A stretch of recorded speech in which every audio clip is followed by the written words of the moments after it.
গরু পাচার কাণ্ডে অনুব্রত মণ্ডলের জামিন। গরু পাচার কাণ্ডে অনুব্রত মণ্ডল তিহার জেলে বন্দী ছিলেন।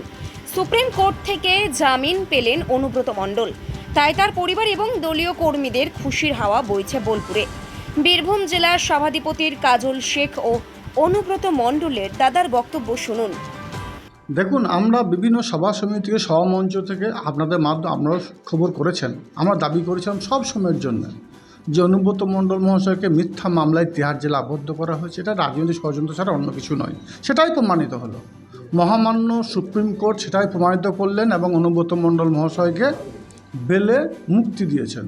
এর অল্প দিনের মধ্যে অপেক্ষা করুন, আপনারাও দেখতে পাবেন তিনি ইডি মামলাতে বেল পাবেন এবং বীরভূম জেলার যে অভিভাবক আসনে তিনি ছিলেন সেই জায়গাতেই তিনি থাকবেন। তার সেনাপতিতে তার অভিভাবকত্বে বীরভূম জেলা আগামী দিনে আরও ভালো জায়গায় পৌঁছে যাবে। যদিও পিছিয়ে পড়া বীরভূমকে তিনি এগিয়ে নিয়ে গেছেন। আজকে বেলটা হয়েছে একটা, কারণ ইডি এর আগে হিয়ারিংয়ে বলেছিল যে আমরা তো ফার্স্ট অ্যারেস্ট করিনি, অ্যারেস্ট করেছে সিবিআই।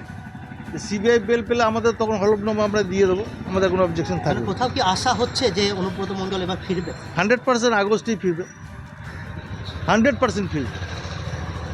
2 বছর আগে আগস্ট মাসেই, হ্যাঁ 11ই আগস্ট, সেই আগস্ট মাসে কি আশাবাদী? হ্যাঁ 2022-এ 11ই আগস্ট অনুব্রত মণ্ডল অ্যারেস্ট হয়েছিল।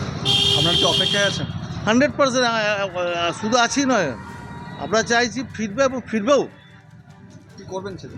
হ্যাঁ মানে কতটা খুশি আপনারা? প্রচুর খুশি আজকে, কারণ তাদের অফিস থেকে বাড়ি চলে এলাম, কারণ এটা অনেক দিন ধরে অপেক্ষায় ছিলাম আমরা। এবং এরপরেও এর আগের দিন যে হিয়ারিং হয়েছে সেদিন ইডি ওই একটা বই ছিল ওদের ওই বক্তব্য যে সিবিআই ফার্স্ট অ্যারেস্ট করেছে, তারা বেল না দিলে আমরা কী করব? তারা বেল দিলে আমাদের হলফনামা যে আমরা ক্লিয়ার করে দেবো।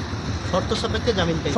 শর্ত সে তো 100 ইয়েতে সহযোগিতা করতেই হবে মামলায়, এবং মামলা চলবে। এই 2 বছর ধরে যে জামিন পাননি, তো পরিবারের কীভাবে মানে করতে গেলেন? 2 বছর ধরে আমাদের তো মানসিকভাবে আমরা বিধ্বস্ত ছিলাম।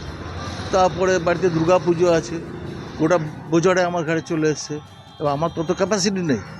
এবার গোটা পরিবার এই নিয়ে আমরা চিন্তা ছিলাম। দল কি খোঁজ নিয়েছিল এই 2 বছরে? দল খোঁজ নিয়েছে, কিন্তু কিছু এখানকার লোকাল নেতা খোঁজ নেয়নি। সেটা কি অভিমান হয়েছে আপনাদের? তো থাকবে না, এটা আবার বলতে হয় নাকি?